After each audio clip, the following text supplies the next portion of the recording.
বহুতক দেখিছোঁ বানাক্ৰান্তসকলক সহায় কৰিবলৈ যোৱা লোকসকলক তুচ্ছ তাচ্ছিল্য কৰি থকা দেখিবলৈ পাইছোঁ। আপোনালোকে তুচ্ছ তাচ্ছিল্য কৰিবলৈ বন্ধ কৰক, কাৰণ তুচ্ছ তাচ্ছিল্য কৰাসকলে এতিয়া সহায় যদি কৰিব নোৱাৰে, যিসকলে সহায় কৰিছে তেওঁলোকক সহায় কৰিবলৈ বাধা নিদিব। কাৰণ আপোনালোকৰ যদি এটা বেয়া মন্তব্য পায় তেনেহ'লে ভাল কাম কৰি থকাসকলৰ মনটো অকণমান ভাগি পৰে। নমস্কাৰ বন্ধু বান্ধৱীসকল, কি খবৰ আপোনালোকৰ, ভালনে বাৰু? বৰ্তমান মোৰ ভালেই।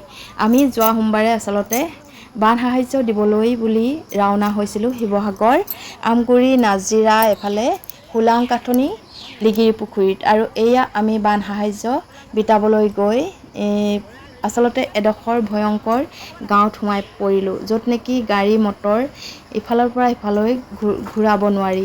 এই যুৱকজন দেখিছেনে? তেওঁ হৈছে ভাস্কৰ গগৈ। তেওঁ প্ৰায় ছাত্ৰ সন্থাৰ সভাপতি নে সম্পাদক কিবা এটা পদত তেওঁ নিযুক্ত, আৰু তেওঁ নিজৰ ঘৰ বাৰী উটি গ'ল। তথাপিতো তেওঁ এই বানাক্ৰান্তসকলক নিষ্ঠাবানেৰে সহায় সহযোগিতা আগবঢ়াই আছে। আৰু আমি থাকোঁতেই সেই গাঁওখনত প্ৰায় 2-3খনকৈ সাহায্য দিয়া গাড়ী আগবাঢ়িছে। আৰু এতিয়া ছ'চিয়েল মিডিয়াত মানে এনেকুৱা কিছুমান মানুহৰ মন্তব্য দেখিবলৈ পাইছোঁ, সেই মন্তব্যসমূহ আচলতে শুনি আমি বহুত দুখ পাইছোঁ। কাৰণ ছ'চিয়েল ক্ৰিয়েটৰসকলে যি ধৰণে সহায় সহযোগিতা আগবঢ়ায়, তেওঁলোকে দলে বলে গাঁওসমূহৰ যিসমূহ একেবাৰে বান বিধ্বস্ত হৈ পৰিছে তেওঁলোকক সহায় কৰিবলৈ উঠি পৰি লাগিছে। অকল ছ'চিয়েল ক্ৰিয়েটৰ বুলি ক'লে আচলতে ভুল হ'ব। সকলো মানুহে আপ্ৰাণ চেষ্টা কৰিছে তেওঁলোকক উদ্ধাৰ কৰাত, আৰু যি হৈ গ'ল। কিছুমানৰ মুখত শুনিবলৈ পাইছোঁ মানুহ মৰি গৈছে, এটুপি অকণমান তেল দি তেওঁলোকে চেলফি প্ৰস্তুত কৰিছে।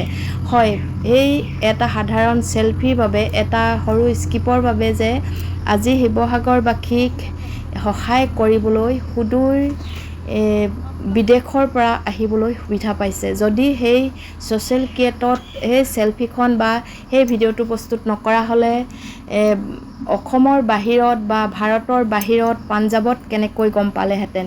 নিশ্চয় এই কথাবোৰত আমাৰ মানুহবোৰে ভুল বুজাবুজি হৈ আছে। কাৰণ বহুতে ভাবিছে ছ'চিয়েল ক্ৰিয়েটৰসকলে অকল নিজৰ ভিউজৰ বাবে, নিজৰ বাবে এনেধৰণৰ কাম কিছুমান কৰি আছে।